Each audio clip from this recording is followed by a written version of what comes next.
Salut à toutes et à tous, c'est le podcast Sans filtre. Aujourd'hui, inédit, hors série avec David Blackat. On va faire plusieurs épisodes comme ça qui seront toujours sur hors série. Tous les mercredis, on les sortira sur YouTube. Et bien avant, vous aurez l'occasion de pouvoir les découvrir sur le Telegram en avant-première. Donc n'hésitez pas à nous rejoindre sur le canal Telegram, en lien dans la description. Pour vous expliquer rapidement ce qu'on va faire, c'est que du coup, on va pas faire comme d'habitude avec un podcast sur YouTube ou Spotify. Là, on va interviewer David Blackat. Ce qu'on va faire, c'est simple, c'est qu'on va discuter avec lui en lui posant des questions en audio. Chacun son tour. Donc là, moi, c'est Antoine qui parle, comme ça, vous vous habituerez. Et puis Mehdi, à son tour, posera aussi des questions. Et voilà, let's go les gars. Donc ça va commencer et puis ça va se dérouler sûrement sur plusieurs jours. Bienvenue à toi, David Blackat. Du coup, c'est Antoine qui parle. Je suis ravi pour ma part de t'avoir sur ce podcast en Telegram. C'est assez original. Et pour parler justement d'originalité, est-ce que tu peux te présenter de manière originale et assez brièvement, s'il te plaît? Salut Antoine, salut Mehdi. Bon bah c'est David. Je vais me présenter. Juste avant de le faire, je vais vous demander de mettre mes vocaux en x1,5 parce que je parle très lentement. Voilà, comme Orelsan. Je suis quelqu'un de très très lent quand je parle, donc ça peut être relativement pénible, même moi quand je m'écoute. Donc mettez en x1,5, ce sera plus agréable. Ce que je fais, c'est j'ai l'habitude de dire que je processise des business de débiles. Quand je veux dire ça, c'est que c'est des business accessibles à absolument tout le monde. Sauf que je mets un peu plus d'ambition que la moyenne. Euh, mais c'est typiquement des trucs que ton petit cousin de 16 ans pourrait faire. Un petit site de niche sur des produits, tu vois. Du dropshipping SEO, très basique. Euh, des comptes, euh, des comptes Twitter, de l'infoproduit. Enfin voilà, ce genre de trucs, sauf que j'essaye d'être relativement ambitieux et donc de créer des dizaines de milliers de sites quand c'est des sites ou énormément de comptes quand c'est des comptes et m'organiser en termes de croissance sur principalement deux axes euh, qui sont, enfin trois axes d'ailleurs, qui est de faire toutes les niches dans un pays, ensuite de créer mes propres concurrents sur chacune de ces niches et de faire la même chose dans plein de pays. Voilà. Donc c'est un truc assez tentaculaire à chaque fois et c'est voilà, c'est à peu près toujours les mêmes modèles, quel que soit le business et la façon dont je le fais. Donc de base, ceux qui me connaissent, c'est pour avoir 15 000 sites en dropshipping SEO. C'était des sites que j'appelle copy, c'est-à-dire qu'on prend des sites existants et on les traduit, réécrit dans d'autres langues et on réadapte tous les mots-clés dans le pays voulu. Mais là, maintenant, j'ai une équipe de personnes que j'ai formées en 2022 gratuitement, que j'avais trouvé sur Twitter. J'avais trouvé une centaine de personnes, dont Mehdi, qui est parmi les intervieweurs ici. Et selon moi, les trois meilleurs, donc c'était Baki Freaks, qui fait Podfast sur YouTube, Botstart, qui a une formation qui s'appelle Automa Web School, et un troisième qui est pas sur Twitter. Et avec E3, bah, on a scalé ces sites de copie. Et surtout, là maintenant, on crée entre 1000 et 2000 sites en pure création, donc beaucoup plus quali dans plein de pays encore. Euh, donc voilà, là on est sur un truc beaucoup plus ambitieux, ça marche bien, ça prend bien, on est content. Voilà. Et en parallèle, je vais ouvrir une technologie qui permet aux gens de faire le dropshipping copy comme je le fais, mais en mieux, en plus automatisé. Et on va s'associer avec les gens, donc il n'y aura pas à payer la techno, mais en revanche, bah, je vais prendre une grande part des revenus de ces sites. Donc c'est un peu toujours le même modèle, on va dire pyramidal, même si c'est quand même mal connoté. Mais on s'associe avec le plus de monde possible, le plus vite possible. On lance le plus de sites possible, le plus de concurrents possible, avec le plus de gens possible. Voilà, dans plein de pays. Et voilà. Mais ce n'est qu'une partie de ce que je fais. Mais le dropshipping SEO, c'est que une partie de ce que je fais. Je fais plein d'autres choses, du resell de luxe. J'ai passé ma journée aujourd'hui à faire ça. Donc c'est-à-dire trouver des produits Gucci, Balenciaga, etc. pas chers, neufs, authentiques et les vendre plus cher. En pétant l'algo des plateformes avec les mêmes méthodes que qu'en dropshipping ou qu'en affiliation. Je fais aussi donc de l'affiliation produit, principalement de l'affiliation produit au clic depuis 15 ans. Et j'accompagne aussi des personnes sur Twitter. J'accompagne pas mal de comptes sur Twitter qui vont très vite, très fort et gagnent énormément de followers dans leur niche. Et je les aide à croître, à bien monétiser et à créer des outils autour de ça. Donc à identifier tous les pain points qui seraient automatisables, etc. Les automatiser avec des bouts de ficelle et ensuite filer ça à des devs pour rendre ça plus sérieux, en rendre un produit, etc. Donc c'est un peu tous les sujets que j'aborde avec toujours la même vision internationale et un scaling très agressif. Ouais, propre, hein, entre le dropshipping SEO, l'achat-revente et tous tes autres projets à côté un petit peu mystère, je sais pas s'il te reste du temps à côté. Et du coup, on va garder la même trame et on commence chronologiquement un petit peu par l'enfance. Et est-ce que tu as un souvenir marquant de ton enfance et quel genre de personne étais-tu? Est-ce que tu étais plus introverti, extraverti et ouais, vraiment un souvenir qui t'a marqué qui soit lié au business ou pas spécialement, mais c'est pour un petit peu cerner mieux le personnage. Et je pense pas que cette question, on te l'a posée déjà, mine de rien. Effectivement, on m'a jamais demandé ça. J'ai eu une très très belle enfance, mes parents sont toujours vivants, ils sont toujours ensemble. On est une famille de 3 frères et sœurs. Je suis le plus jeune, tous nés dans les années 80. Et mon grand frère, qui a 6 ans de plus que moi, a été passionné très très vite par les ordinateurs. Et quand je dis très très vite, c'est vraiment dès ses premières années. Alors évidemment, on n'en avait pas chez nous puisque on n'était pas une famille riche, mais j'avais un oncle qui lui était ingénieur dans une société française qui existait à l'époque et qui construisait des ordinateurs, et donc il avait des ordinateurs. Et je me souviens qu'on avait eu un Amstrad, donc c'est un très très vieil ordinateur où il y avait des cassettes. Alors pour ceux qui... Bon bref, c'est une autre époque. Il y avait des cassettes, et donc quand j'avais 3 ans, ça devait être en 89, on avait un Amstrad à la maison en vert et noir avec 2 jeux dessus, les Blues Brothers et les Simpsons. Et je me souviens qu'il fallait attendre par exemple 15 minutes ou 3 heures que ça se charge. Et c'était totalement aléatoire. Tu mettais la cassette et t'attendais devant l'ordinateur, puisque quand le jeu commençait, ça commençait vraiment, les méchants t'attaquaient, et si tu mourais, il fallait recommencer à zéro et recharger le jeu, je me souviens. C'était peut-être notre Amstrad qui était foireux, c'est pour ça qu'on nous l'avait filé. Mais donc on pouvait rester 3 heures devant l'ordinateur à juste attendre que la partie commence pour pouvoir faire une partie de 5 minutes et se faire éclater. Mais j'ai vraiment ces 2 souvenirs des Blues Brothers et des Simpsons. Et ensuite, mon frère a économisé le maximum d'argent qu'il pouvait jusqu'en 94, où il a acheté son premier PC, un 480 si je me souviens, donc un truc très très ancien. Et pareil, moi j'avais économisé énormément pour pouvoir acheter le jeu du Roi Lion en 94. Donc je devais avoir 7-8 ans. C'était comme mon premier jeu, comme les gens ont eu, je sais pas, la PS2 ou la PS3. Moi c'était sur 480, donc après j'ai énormément joué aux jeux vidéo dessus quand j'étais vraiment petit. J'ai pas beaucoup joué aux jeux vidéo adolescents, et encore moins pas du tout après. Je suis pas du tout branché jeux vidéo, mais quand j'avais cet âge-là, j'étais à fond, quoi. À fond. Donc pour lancer le jeu, il fallait faire des commandes en shell. Il n'y avait pas encore Windows, ou en tout cas nous on l'avait pas avec la souris, tout ça, c'était pas du tout le cas. Donc j'ai commencé très très vite à faire des lignes de commande pour pouvoir lancer mes jeux, ou juste pouvoir utiliser un ordinateur.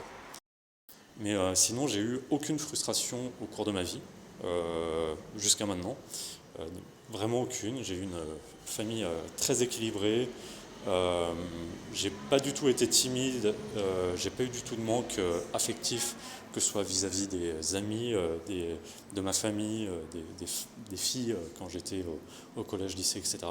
J'étais quelqu'un j'ai toujours été premier de ma classe jusqu'en licence, je crois, sans bosser, puisqu'en fait, quand il n'y a pas de concurrence, c'est facile d'être premier. J'étais pas spécialement brillant, mais j'avais un cerveau qui tournaient et c'est juste que j'étais dans des bleds en province où les gens étaient peut-être pas aussi focus sur ça. Et puis j'ai grandi quand même dans un univers avec beaucoup de livres. Voilà, donc c'est un peu tout ça, une vie très équilibrée, aucun manque affectif, aucune frustration d'ailleurs. J'ai pas du tout vécu dans la frustration comme on peut le voir avec beaucoup d'entrepreneurs. Avant j'étais nul, maintenant ça va mieux. Non, non, en fait j'ai jamais été nul. J'ai toujours kiffé et j'ai eu beaucoup de chance sur tous ces points-là. C'est intéressant ce que tu dis du coup sur la partie où tu parlais même de découvrir un ordinateur, etc. Peu importe les âges et par rapport aux personnes qu'on a pu déjà inviter ou interviewer, il y a aussi un peu ce rapport-là par le fait qu'ils travaillent aujourd'hui sur le web, etc., d'avoir eu une première approche avec les jeux vidéo ou les PC, donc c'est super intéressant. Et du coup, donc, tu nous as quand même parlé un peu du fait jusqu'en licence, tu bossais bien à l'école, mais t'étais quel genre de personne au lycée? Et du coup, qu'est-ce que t'as fait comme étude? Comme je le disais, moi je suis né dans les années 80 et donc comme la plupart des gens dans les années 80, on n'avait pas ce truc de faire absolument un master. On pensait pouvoir avoir un travail correct sans aller jusque-là. Et ce qui a été le cas de plein de gens. Je suis à peu près dans les périodes où c'était en transition. Maintenant, par exemple, un peu partout, que ce soit à Paris ou en province, si t'as pas un master, t'es globalement cuit, quoi. C'est très compliqué pour toi. Et en plus, il y a cette question des grandes écoles, etc. Moi, j'étais vraiment à Plouc de base.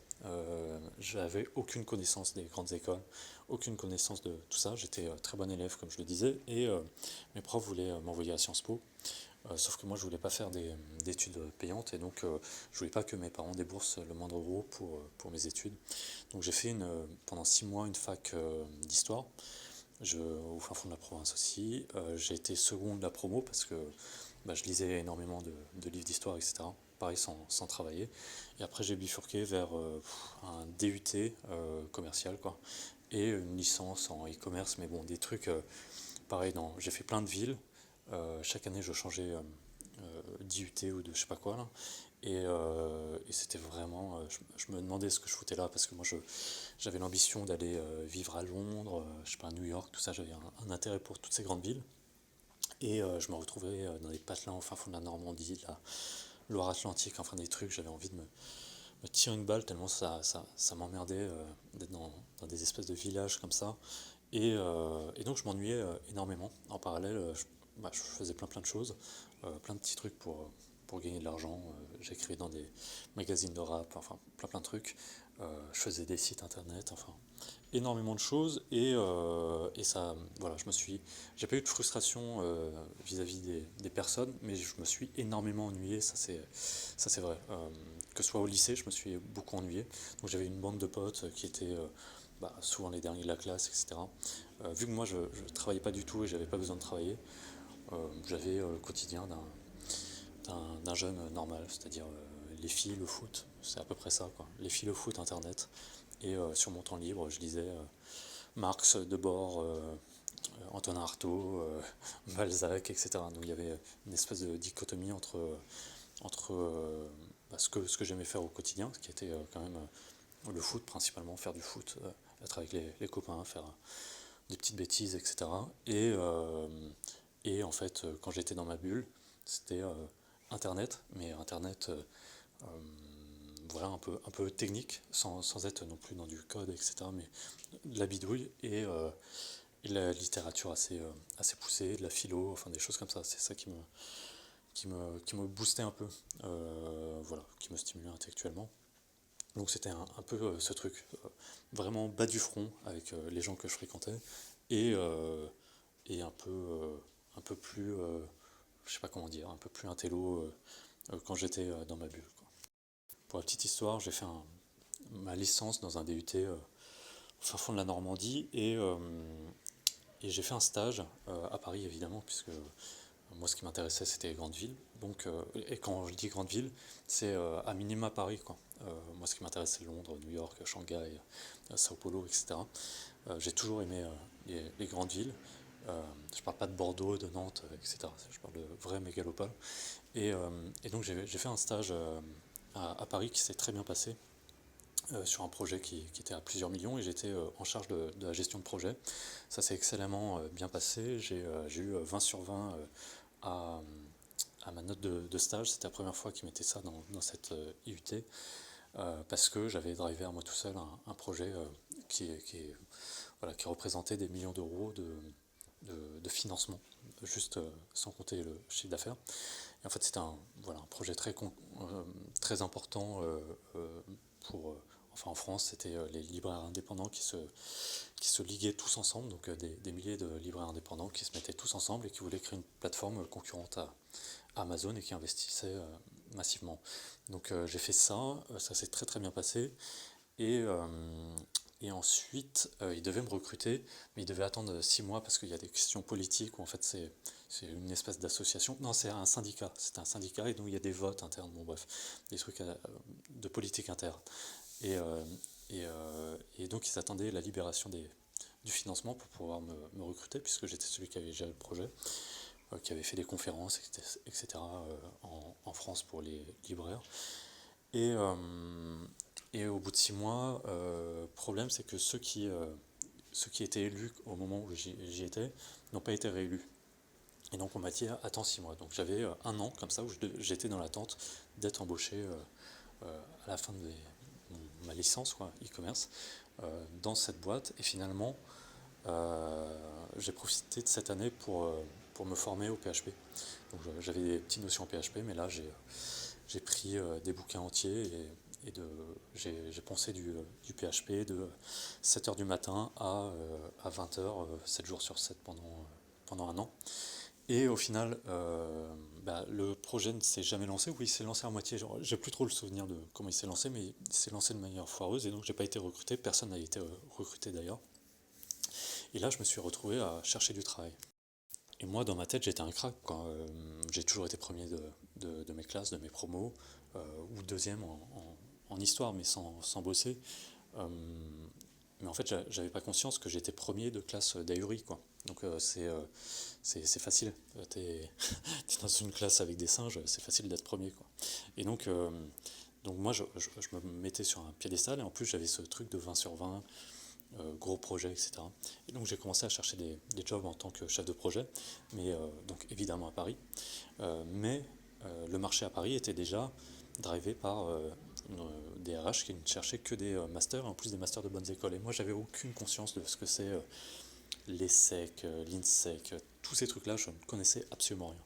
Mais vraiment, Polytechnique, je voyais de loin, HEC, je voyais très très loin, tu as les mines, Télécom Paris, tout ça. Vraiment, j'avais aucune connaissance de tout ça, le vrai plouc de base. Et, euh, et j'ai cherché des tafs, et je ne trouvais rien. Et j'envoyais peut-être 30 CV par jour, quoi. Et je ne trouvais absolument rien. Pourtant, je savais déjà faire du scrapping, je faisais déjà plein de choses. J'avais essayé de lancer une boîte basée sur du scrapping de pages jaunes. J'avais récupéré une centaine de milliers de clients, je les avais spammés, enfin bref, tout un tas de trucs. Et donc, dans ma tête, moi j'étais un crack, mais le marché me disait t'es une merde, quoi. Ce qui était pas faux, en fait. Le marché avait forcément pas tort. Et, euh, et voilà, donc j'ai galéré pendant des mois et des mois à trouver un taf. Je suis allé faire des entretiens en Irlande, aux Pays-Bas. Euh, je pars de ma province en voiture, je vais passer un entretien aux Pays-Bas, donc je roule je sais pas combien d'heures. J'arrive là-bas, on me pose 3 questions en anglais, je comprends absolument rien à cet anglais-là. Tu vois, le vrai anglais. Moi, je connaissais l'anglais de l'école, tu vois. Et au bout de 3 questions, c'est-à-dire au bout de quelques minutes, on me dit merci bien, mais rentrez chez vous, tu vois. Euh, et, euh, et là, c'est première douche froide. À un moment, je fais aussi un entretien en banlieue. Donc déjà, quand tu rêves de Paris, aller en banlieue, ça fait moins rêver. Je sais plus, c'était un Maison Alfort ou un truc comme ça.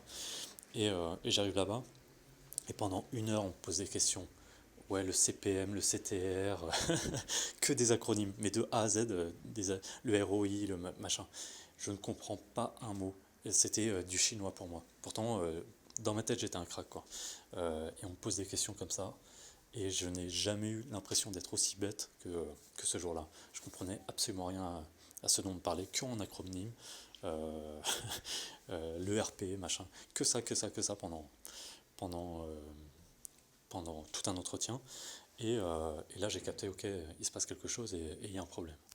Et je me souviens, un jeudi matin en mars 2009, je crois, je postule, comme tous les jours, à une trentaine d'entretiens. Et j'envoie un mail à un comparateur de prix avec mon CV, etc., pour être support technique. Donc tu vois, dans ma tête, j'étais un crack, chef de projet, machin. Et en fait, pas du tout. Là, je postule au support technique, c'est-à-dire répondre au téléphone et dire oui, vous avez un problème, cliquez là, faites ça, etc. Et je passe l'entretien. Non, c'est un lundi que je postule. Je reçois une réponse. Voilà, vous êtes convié jeudi à Paris pour, euh, pour l'entretien. Je fais l'entretien, j'arrive vraiment habillé n'importe comment, genre une chemise trop grande, pantalon acheté à Carrefour ou Leclerc ou Cora ou je sais pas où. Vraiment. Vraiment le plouc, quoi. Et, euh, et le mec qui me reçoit en entretien, alors déjà il y a la RH, et la RH à mon âge, et c'est la plus jeune de la société. C'est une boîte comparateur de prix. À l'époque, c'est grosse époque des comparateurs de prix, ça fait vraiment des millions, c'est vraiment très costaud. Et, euh, et donc elle me reçoit, elle a mon âge, et elle me dit, bon bah tu es le plus jeune de la boîte, je sais plus, j'ai 22, 23 ans, et, euh, si tu es recruté, mais en revanche, on prend personne qui n'a pas un bac plus 5. Même pour les postes les plus basiques, il nous faut un bac plus 5. Et là, je découvre tout, HEC, Polytech, Télécom Paris, il n'y a que des gens comme ça, des gens qui... MIT, enfin des trucs de ouf. Et il y a un gars qui me fait passer un entretien, et donc lui il est responsable de la partie commerciale, c'est lui qui sera le boss de la personne qui est recrutée. Et le feeling se passe super bien, je lui montre comment je crée des milliers de sites, etc. Mes techniques, comment je trouve les failles, enfin plein de trucs, et le feeling se passe super bien parce que bah, c'est un mec qui est à la fois technique et à la fois bizdev, et c'est un mec qui est brillant en termes dans le milieu de l'affiliation, et il comprend tout de suite mon potentiel et il mise sur moi. Il mise sur moi, il me recrute, et voilà, et après c'est parti, je découvre comment on crawl ou comment on scrape des millions de pages par jour dans 25 pays, comment on monétise au clic, au pourcentage. Enfin bref, je découvre tout ce monde et tout ce qu'il y a derrière, et je découvre tout le monde de l'Internet que j'utilise encore maintenant, quoi. Ouais, excellent. Là, donc, pour resituer, là, t'as quel âge quand tu t'as failli travailler dans cette boîte et qu'après t'apprends le PHP, t'as quel âge du coup?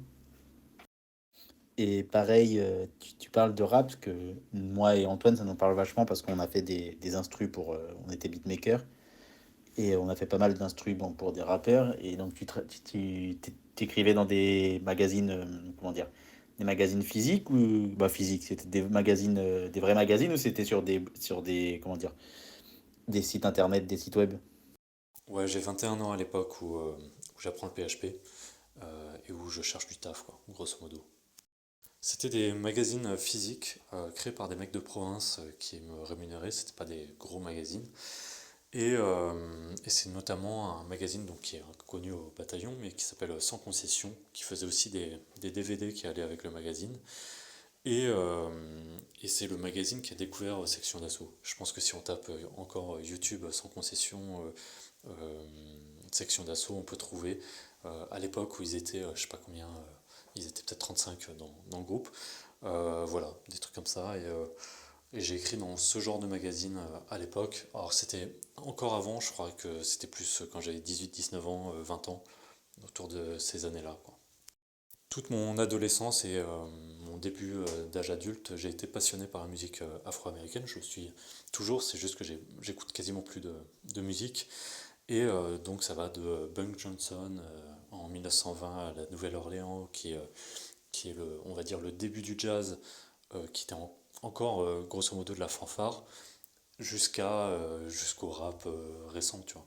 Et vraiment, j'ai une très très bonne culture de 1920 à 2020, quoi, grosso modo.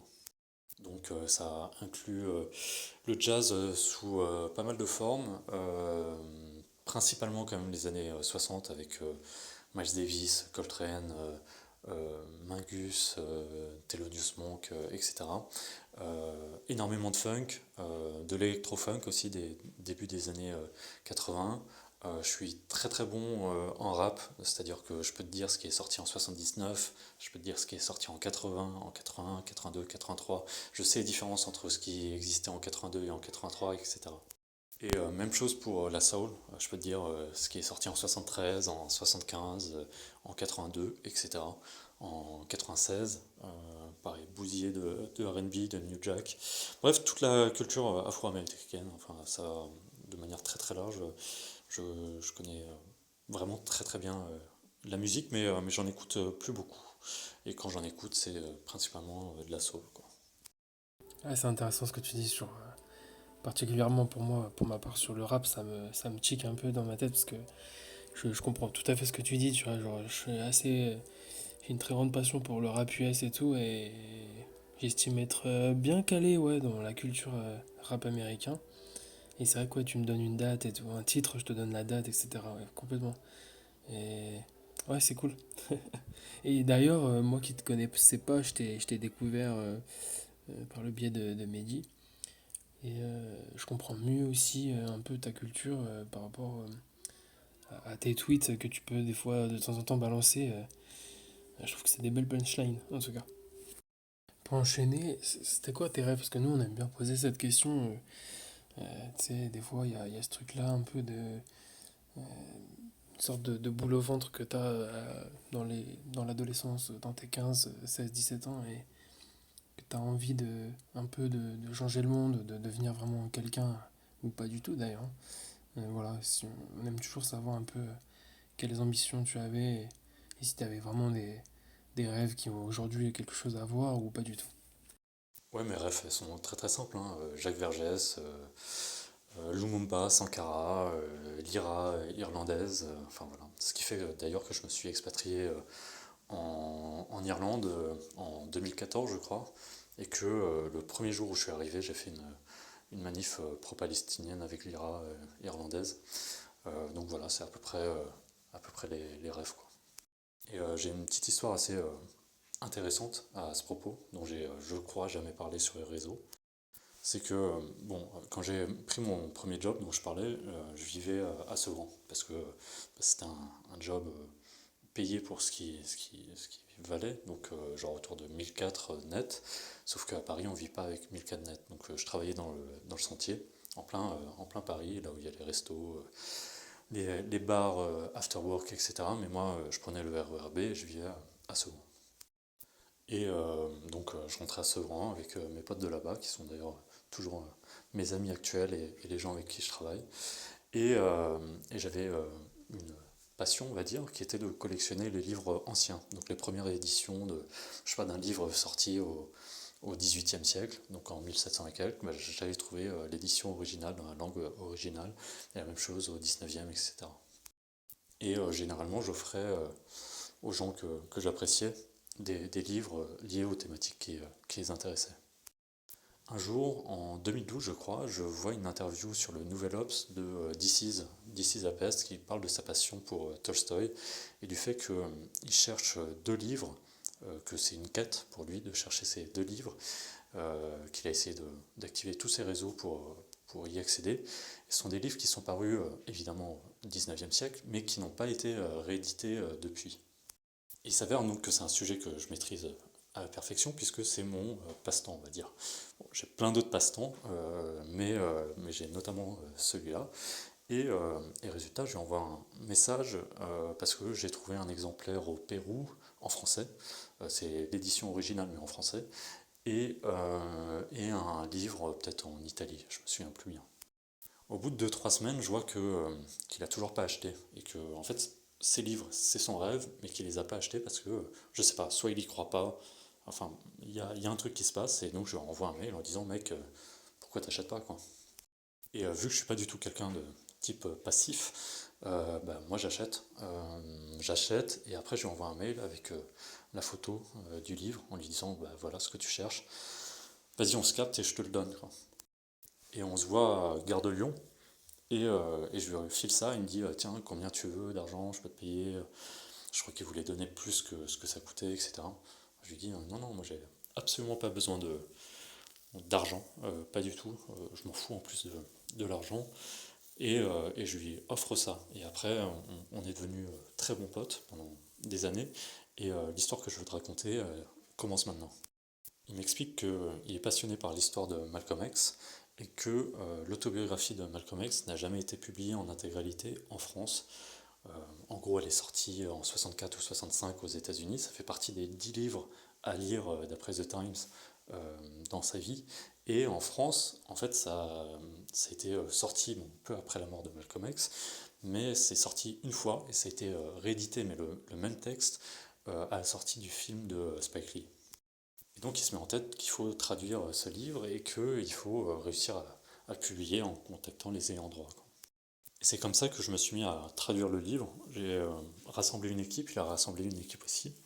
Il avait un entourage de mecs de fac et moi j'avais un entourage de mecs de second. Et on parlait un anglais plus ou moins bancal, nous, de mon côté. Mais voilà, avec la dalle, on a réussi à traduire. Et donc pendant des nuits et des nuits, pendant peut-être un an et demi, on a traduit des pages. Et au final, à moi seul, j'ai dû traduire à peu près la moitié du livre. Mais il n'y avait pas encore ChatGPT, il n'y avait pas encore Google Trad pour de l'argot nord-américain des années 60, tu vois, parce qu'il y a des passages entiers qui n'ont jamais été traduits et qui sont en pur argot, parce qu'il veut montrer l'argot des rues d'Harlem de l'époque, quoi. Et je me retrouve à fouiller fin fond d'internet pour essayer de comprendre chaque mot d'argot et donc à traduire le livre. Ce qui fait qu'on a traduit intégralement le livre. Et ensuite, on a contacté les ayants droit. Et en contactant les ayants droit, on est remonté de fil en aiguille parce que chaque personne nous disait ouais, mais c'est pas nous, c'est pas nous, c'est pas nous. En même temps, d'ici, lui, il a activé ses réseaux chez, je pense que c'était Grasset, mais bref, dans le milieu de l'édition. Et on arrive sur l'avocat qui, lui, gère les droits et qui possède les droits. Alors, l'avocat, c'est le propriétaire de The Source, le plus gros magazine de rap aux États-Unis, ouais. Et c'est l'avocat de Prince. Et donc on se retrouve à dealer avec lui pour racheter les droits, en disant peu importe les moyens qu'il faudra mettre, ben on rachète les droits, quoi. Et refus catégorique, donc il refuse, je pense pour des pressions de la Nation of Islam, pour ceux qui connaissent. En gros, Malcolm X faisait partie d'une secte qui se revendiquait de l'islam mais qui n'était pas l'islam. Et à un moment, il a quitté la secte quand il a vu qu'en fait, le chef de la secte mentait à tout le monde sur les raisons profondes de l'existence de ce groupe. Et quand il a quitté la secte, il s'est fait tuer par un membre de la secte. Bon, bref. Mais la Nation of Islam est extrêmement forte, encore maintenant aux États-Unis. On peut le voir d'ailleurs dans la série The Wire. Et probablement il y a des pressions sur place qui font que c'est impossible de sortir ce livre. Donc on avait voulu sortir le livre, on a d'ailleurs fait un concert au Bataclan en 2015, ce qui est assez tragique vu ce qui s'est passé en 2015 aussi au Bataclan. Et il y avait d'ailleurs Medine qui n'a pas pu se produire au Bataclan ensuite, s'était produit ce jour-là au Bataclan. Il y avait McTayer, Youssoufa, Kerry James, enfin absolument tous les gens qu'on avait contactés avaient répondu présent, pardon. Et voilà, donc on a fait venir chez moi une journaliste de The Source, justement, qui est restée logée là une semaine pour montrer aux propriétaires de The Source combien on était actifs. Et tout ça pour dire que ça a été totalement bloqué. Donc on a traduit le livre et c'était 100% bloqué au final. On n'a jamais pu le publier tel quel, quoi. Et d'ailleurs, que ce soit l'ancienne femme de Malcolm X ou la fille de Malcolm X, je les ai eues plein de fois par email et elles essayaient elles-mêmes de mettre de la pression à l'avocat qui possède les droits pour nous permettre d'acheter les droits et de publier le livre. Et seulement, ça a été un refus catégorique malgré le soutien de la famille de Malcolm X pour publier. Donc on a vraiment insisté pendant longtemps, mais c'était catégorique, quoi. Pendant des années, ça a duré vraiment très, très longtemps. Et après les attentats de 2015 au Bataclan, je pense qu'on a à peu près arrêté là de croire que c'était possible, puisque c'était des refus catégoriques. Et en plus, voilà. Bon, la situation était compliquée, et de toute façon, on savait que c'était catégorique. Un truc à comprendre sur ma personnalité, c'est que je ne suis à la fois pas du tout passif, mais en même temps, je mets énormément d'intensité dans ce que je fais. Et aussi, pendant très longtemps, je dormais environ 4h30 par nuit. Et je suis pas du tout de type peureux. J'ai aucune peur et j'ai pas du tout peur. Donc je suis allé dans plein d'endroits, que ce soit dans le monde ou en France, dans plein de quartiers, etc. Et j'ai rencontré tout un tas de gens très facilement parce que tout simplement j'ai aucune appréhension quand je rencontre quelqu'un ou quand je vais quelque part, et ça m'a amené à avoir tout un tas d'aventures. Ce qui fait que je comprends assez bien les histoires d'Oussama Ammar et que j'y crois relativement quand même, parce que bon, c'est un peu romancé, mais j'y crois puisque j'ai quand même énormément d'anecdotes qui pourraient être de type Oussama Ammar, quoi. Putain, sacrée histoire, hein. En plus, étant grand fan de rap, ça me parle beaucoup. Plus Malcolm X que tu as raconté, c'est vraiment une sacrée histoire. Et pourquoi t'as pas leak le livre traduit, du coup, je me demande? Sans dire que c'est toi, mais le faire leak sur certaines plateformes, et ça aurait été pas mal pour le diffuser, mine de rien. Et étant grand fan de rap français, et Antoine aussi, mais lui plus de rap américain, et tout ce que tu as raconté aussi avant sur la partie que tu écoutais beaucoup de musiques différentes, ça me parle aussi, parce que moi j'ai pas mal de vinyles et je samplais pas mal quand je faisais des instrus, donc ça me parle vraiment. Et tu connais d'autres rappeurs du coup, autres que DC's par exemple, où tu as eu des histoires? T'as pas eu une histoire avec Caris par exemple, comme tu étais à Sevran? Pour le leak de l'autobiographie, il faut savoir que c'est illégal et qu'en face, t'as un mec qui pèse très très lourd. Il s'appelle donc Londell Macmillan.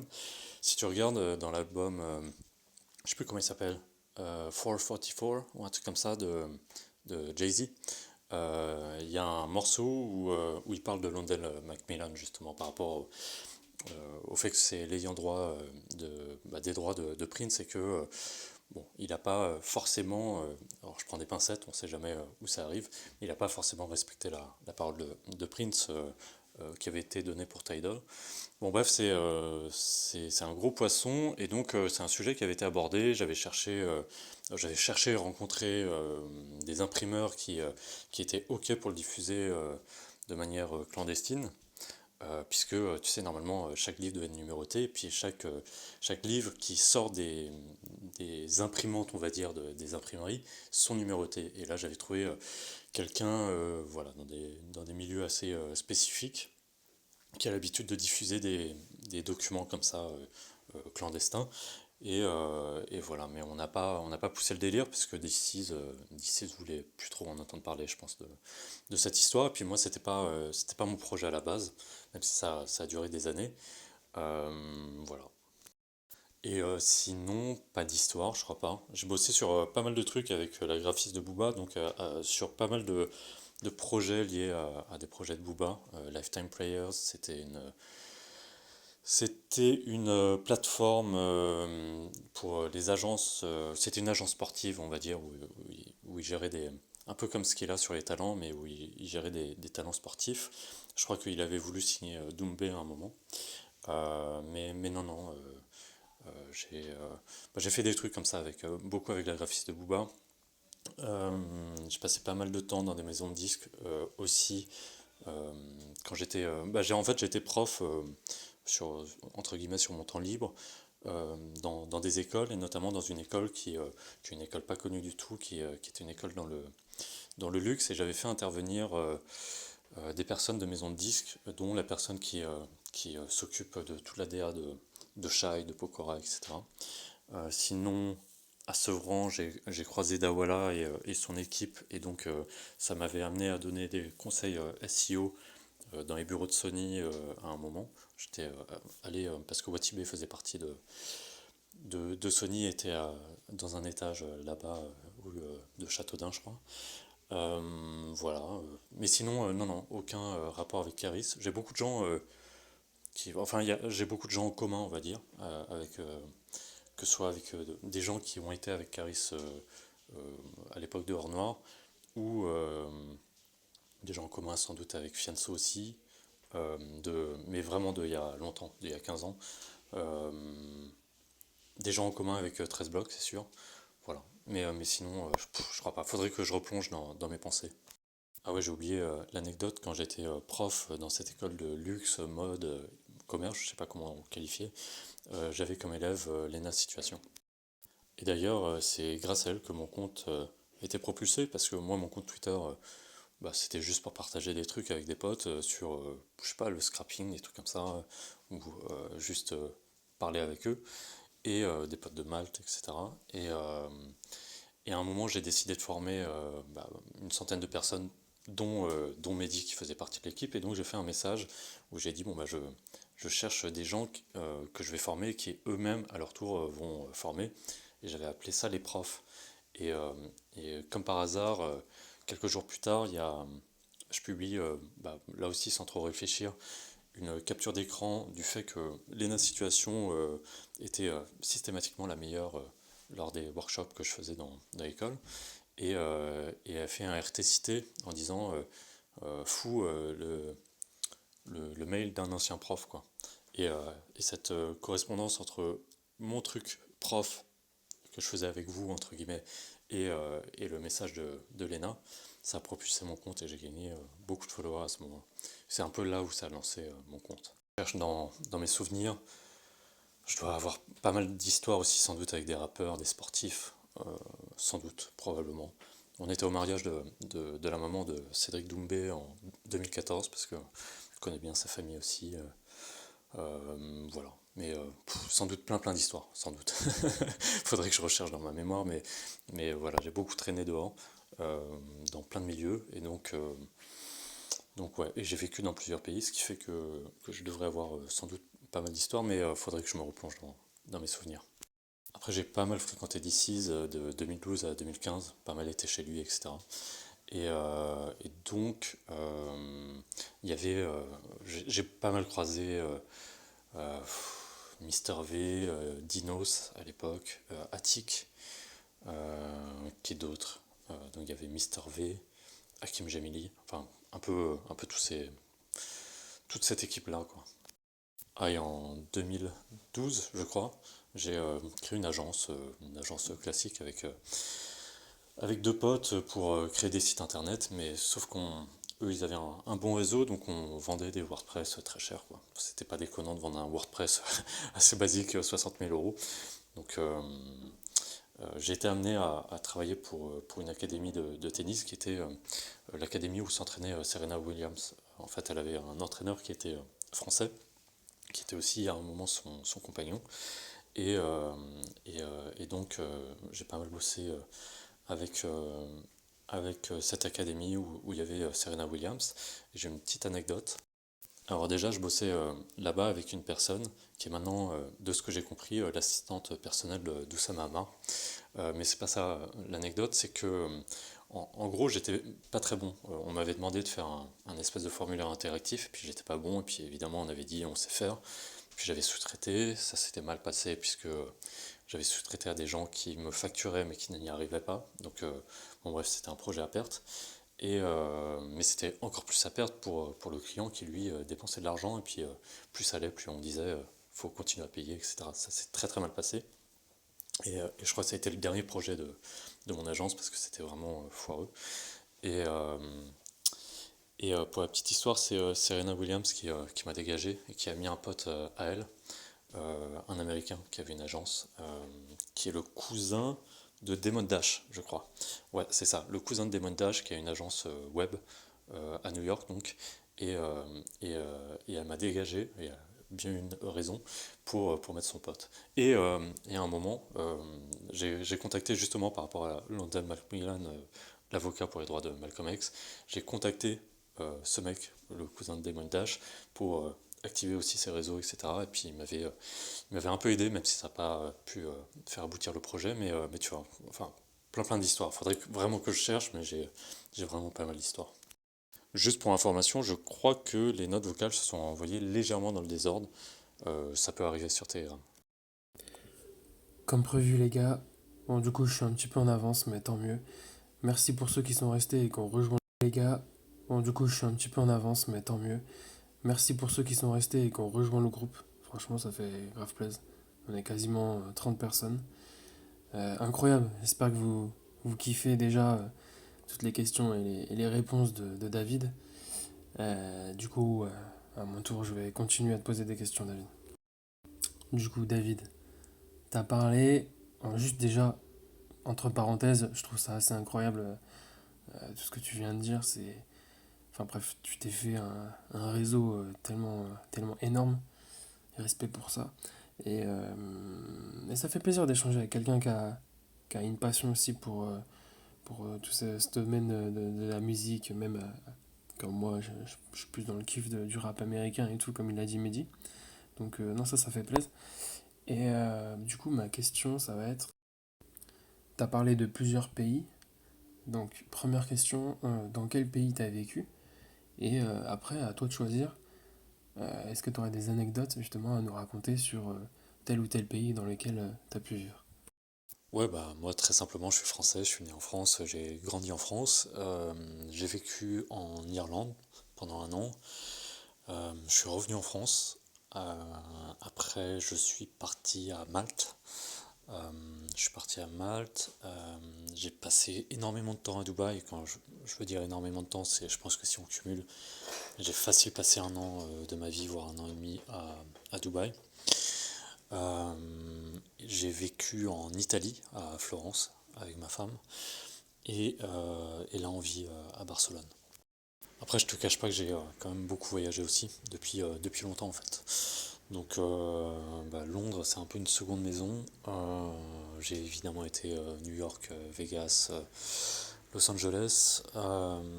J'ai été au Brésil, Sao Paulo, Rio, à Shanghai. Bref, vraiment, j'ai pas mal bougé quoi.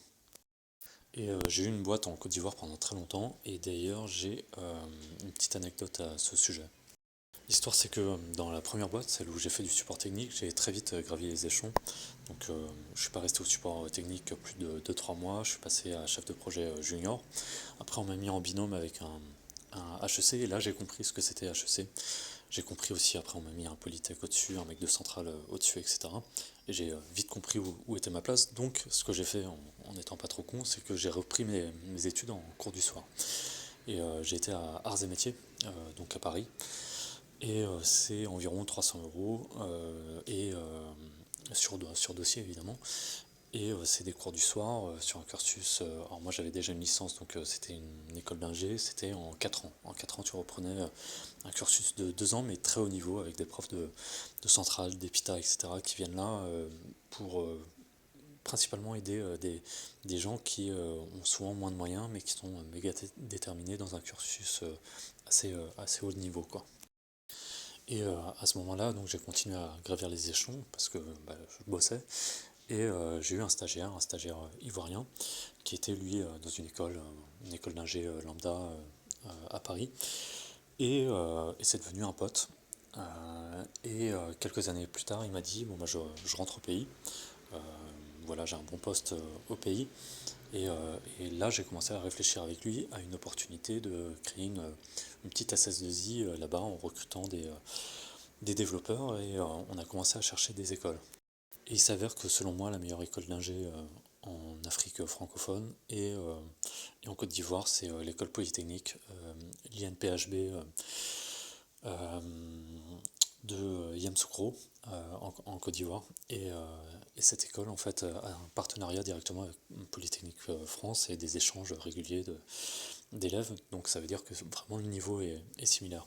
Sauf que en sortie d'études en Côte d'Ivoire, en école supérieure, mais comme un peu partout en Afrique noire et francophone, il y a quasiment 90% de chômage qui attend, ou quand c'est pas le chômage, bah, on va demander à un mec qui est en école d'ingé, qui a quand même un accès à internet et donc à la fois des capacités intellectuelles supérieures que ce soit à la moyenne mais aussi aux miennes, et vraiment souvent une ambition et une connexion qui permet de voir ce qui se passe aux US, les startups, etc. Et puis on te demande de faire un logiciel pour faire des factures pour je sais pas quelle société à la con locale, quoi.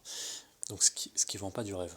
Et donc il y a une opportunité à ce moment-là de recruter des jeunes sortis de cette école au bout des 5 ans et de leur proposer de bosser sur des projets un peu plus stimulants et connectés à la modernité, quoi.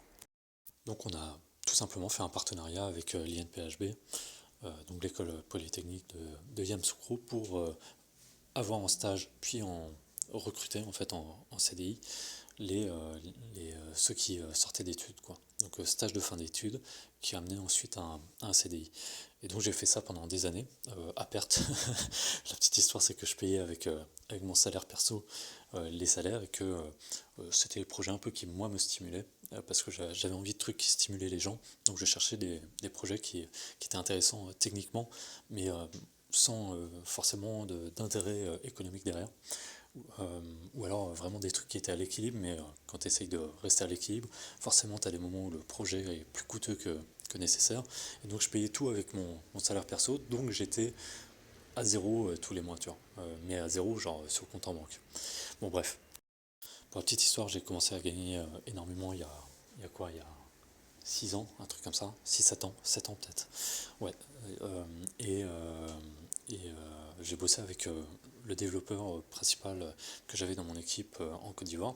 C'est-à-dire qu'on a eu un maximum, je crois, 14 développeurs dans la boîte, mais il y en a un dont j'ai été vraiment le plus proche depuis le départ, qui était à la fois selon moi le meilleur, mais aussi celui avec lequel j'avais le plus d'affinité, quoi, très clairement.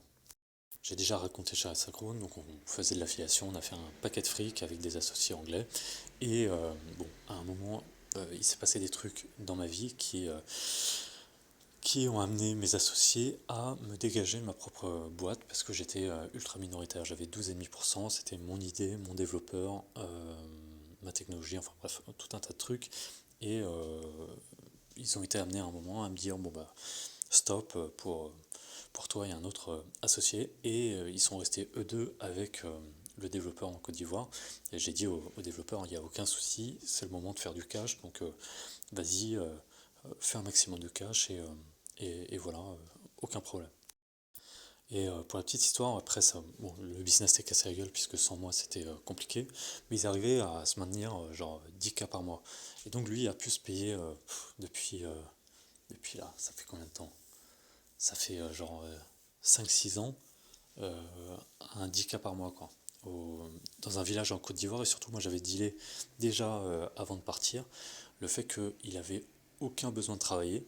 C'est-à-dire que tant que la technologie fonctionnait, il avait aucun besoin de travailler, même pas 1 heure par semaine, et il pouvait aller vivre où il voulait, absolument où il voulait. Donc, il a choisi un endroit, une partie musulmane en Côte d'Ivoire, et il n'avait aucun besoin de travailler. Il était quasiment assuré de ses 10K par mois, et il l'a fait là pendant des années. Donc c'est de très belles sommes pour un développeur. Et vu qu'il était très intelligent, il a absolument tout réinvesti dans des flottes de taxis dans la ville où il est. Je dirais pas où c'est, mais dans la ville où il est. Et là, ça fait, je sais pas, ça fait peut-être 4 ans qu'il tourne autour de 30 000 € de pur bénéf tous les mois, quoi. Ah ouais, petite anecdote qui, même lui, me connaissant depuis 10 ans, puisque ça fait 10 ans que je l'ai recruté, même lui était étonné. C'est que bah, moi, je continue régulièrement de- pas de bosser avec lui, mais d'échanger avec lui. Par exemple, c'est lui qui avait fait ma techno sur les sites de dropshipping. Alors, c'est pas celle que j'ai utilisée pour lancer mes sites au final, mais c'est lui qui avait fait la techno, exactement la même celle qui est faite pour Pyramidal, pour ceux qui connaissent, sans GPT-3, parce qu'il n'y avait pas encore GPT-3, mais tu mettais genre 1000 sites, t'appuyais sur un bouton, c'était copié, c'était importé sur plein de serveurs, enfin bref. La même chose que ce qu'on fait et ce qu'on va ouvrir sur Pyramidal, lui il l'avait déjà fait il y a plusieurs années, je crois, en 2021, un truc comme ça, pour moi. Lui, il voulait pas que les sites soient publiés, parce qu'il y avait des trucs qui étaient interdits en islam, des statues Bouddha, des trucs zen, attrape-rêve, enfin des trucs un peu spirituels et tout, qui étaient interdits.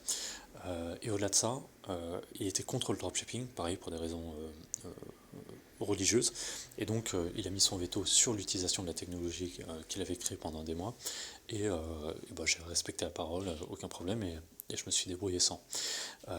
Et donc là, ça faisait des années que je bossais plus avec lui, même si j'échangeais bah, toutes les semaines. Et là, je suis revenu vers lui il y a quelques semaines, en lui disant, bon bah là, je te propose de revenir massivement dans un domaine qu'on connaît bien ensemble, et on va le refaire avec les Anglais. Et même lui était choqué en me disant, non mais t'es sûr que tu veux rebosser avec eux? Enfin, ils t'ont quand même dégagé de ta propre boîte. Et j'ai dit, bah ouais, enfin, je m'en bats les couilles, tu vois. Il y a quelque chose à comprendre avec ma psychologie, c'est que je suis le mec le moins rancunier au monde. Pour ceux qui ont suivi l'histoire de la formation de l'année dernière, bon, certains savent par des espèces d'insiders qu'on a eu à un moment un conflit avec les personnes à qui j'avais délégué la formation. Alors pas à qui j'avais délégué le fait de filmer la formation, ça c'est mon équipe, mais en fait ceux qui géraient mon compte Telegram, mon compte Twitter, la formation, le système.io, les emails, le SAE, etc. Bon bref, j'avais absolument tous les délégués à des gens de confiance, et on a eu un désaccord sur le fonctionnement, ce qui fait que on s'est pas entendu. Et bon, c'est allé relativement loin dans les propos et tout. Et après, on s'est appelé en mode vas-y, y a rien. Et puis même, je les ai invités à venir me voir ici. Enfin, d'ailleurs, ils venaient aussi. Et ils étaient à la cool eux-mêmes par rapport à moi et moi par rapport à eux. Mais c'est des trucs très récurrents dans ma vie, ce genre de trucs. Vraiment aucun sentiment de rancune de mon côté, quoi. Sinon, les anecdotes, ouais, je dois en avoir à Malte. À Malte, il n'y a quasiment qu'une salle de sport, à côté de là où vivait Tougan aussi. Et donc, il y avait absolument tout le monde qui y allait, enfin les infopreneurs de l'époque, donc c'était Théophile Hélier, Pierre Ollier, euh, Dropshipping Reborn évidemment. Et pour la petite histoire, moi j'étais à Malte en 2018 et j'étais venu avec un pote à moi. Alors je raconte rapidement son histoire.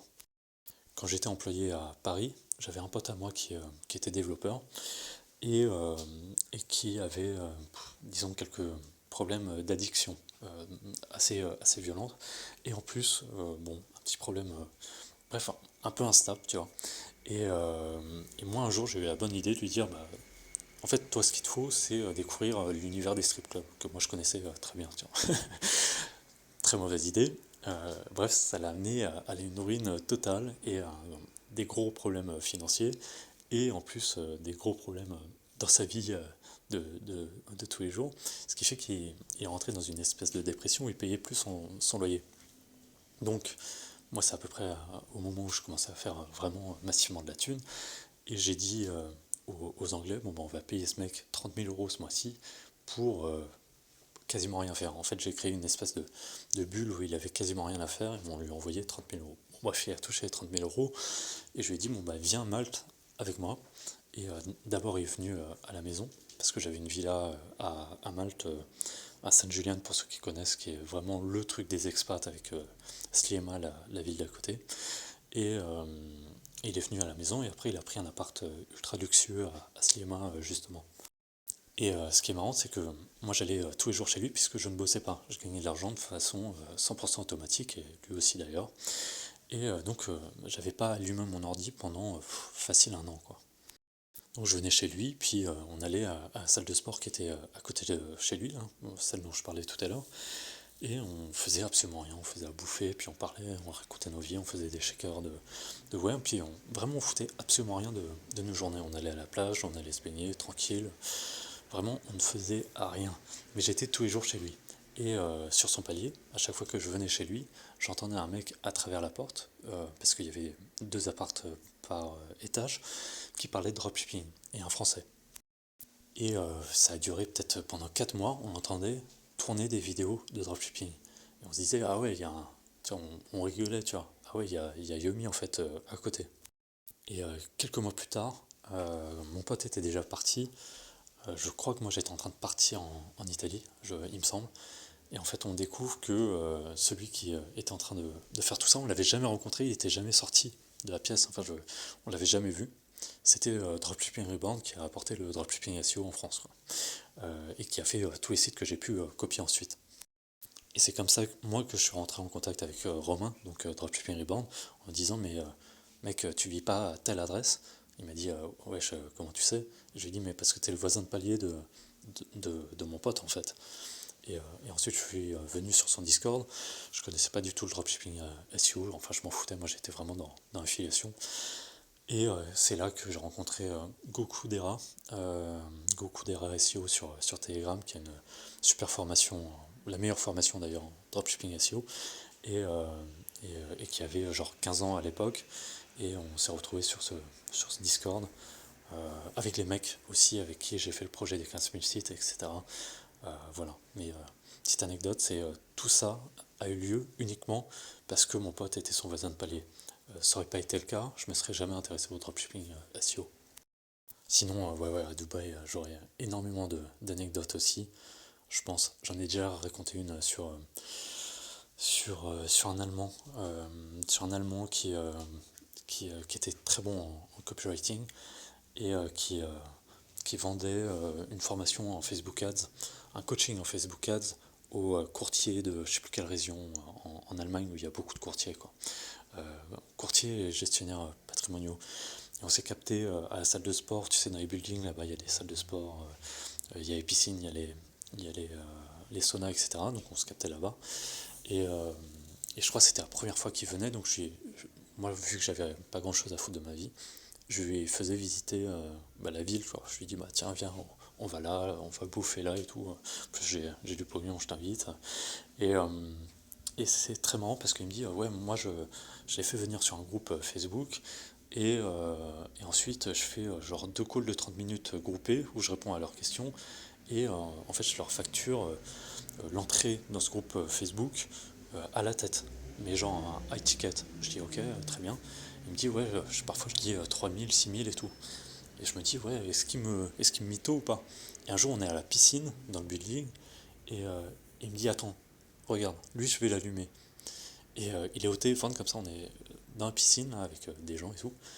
Et il dit au mec ça va être 12 000 balles, tu vois. Et le mec lui dit ok, pas de souci. Et on était ensemble quelques heures plus tard quand le mec a fait le virement. Donc ouais, des anecdotes. Mais j'en ai plein à Dubaï, tu vois. À Dubaï, j'étais avec un Anglais aussi, un mec de 50 piges, dont le taf, c'est un truc, mais bref, il avait une vidéo. Je sais pas si je peux vraiment en parler, mais il avait vraiment une vidéo où il se transportait des millions d'euros d'un pays vers un autre pays, enfin vraiment une vie d'aventurier de ouf, et puis raconter tout ce qu'il avait vécu au Liban avec le Hezbollah, la Colombie, enfin tout un tas de trucs. Un anglais tatoué 50 piges, mais j'ai vraiment beaucoup d'anecdotes dans plein de pays. Ah ouais, une autre anecdote que j'ai déjà racontée à Vegas, c'est qu'à Vegas, j'étais à l'Affiliate Summit, ce qui est le salon qui correspond vraiment à mon genre d'activité dans l'affiliation. Et donc on avait un stand, et dans un des stands à côté, il y avait Tai Lopez, énorme infopreneur à l'époque. Et donc j'ai pu voir Tai Lopez à l'œuvre, directement sous mes yeux, juste à côté. Et c'était très américain, très beauf, très simple dans l'approche. Gagne de l'argent, une bimbo. Enfin, c'était vraiment ultra, on dirait putaclic, tu vois. C'était fou. Et genre le même jour, je croise Gary Vee au Cosmopolitan, donc qui est un hôtel casino où je dormais moi et où Gary Vee dormait aussi. Et, euh, et Cosmopolitan, je suis comme ça et je vois. Faut vraiment se rendre compte de ce que c'est Gary Vee à l'époque. C'est vraiment, je sais pas, où ça m'a en France, quoi. Et, euh, surtout, les gens appelaient. Il y avait une hotline où les gens appelaient Gary Vee et disaient, en gros, il avait 2 minutes pour répondre et trouver une solution à ton business, quoi. Donc tu l'appelais, salut Gary, je suis pizzaiolo dans le Kentucky, comment je peux gagner beaucoup d'argent? Et puis il te répondait un truc ultra simple, ouais, contacte 5000 sociétés sur LinkedIn, contacte 8000 comptes Instagram, spam, machin, parce que lui c'est vraiment euh, la quantité est supérieure à la qualité, puisque la qualité c'est un truc subjectif, alors que la quantité c'est un truc que tu peux maîtriser, puisqu'il suffit de spam, et donc tu pourras toujours faire du chiffre en faisant de la quantité. Bon bref, je résume, mais je l'ai vu à l'œuvre, et c'était vraiment genre, alors je veux pas blasphémer, mais c'était vraiment façon Jésus, quoi. Il y avait donc une ligne dans le casino, où en fait t'es obligé de traverser cette ligne pour sortir. Et t'avais vraiment tous les putains de pizzaiolo, plombiers, enfin tout ce qui peut exister, tu vois, comme métier, mec du web, etc., qui venaient l'aborder. Salut Gary, comment tu peux. Qu'est-ce que tu ferais? Je fais ce métier, qu'est-ce que tu ferais à ma place? Et vraiment, ils continuaient d'avancer. Il y avait les mecs qui me suivaient, et ils disaient fais ça sur LinkedIn, fais ça sur Instagram, fais ça sur YouTube, etc. Hop, un autre mec qui arrive, il redonne des conseils, c'était totalement fou, quoi. J'adore Gary Vee.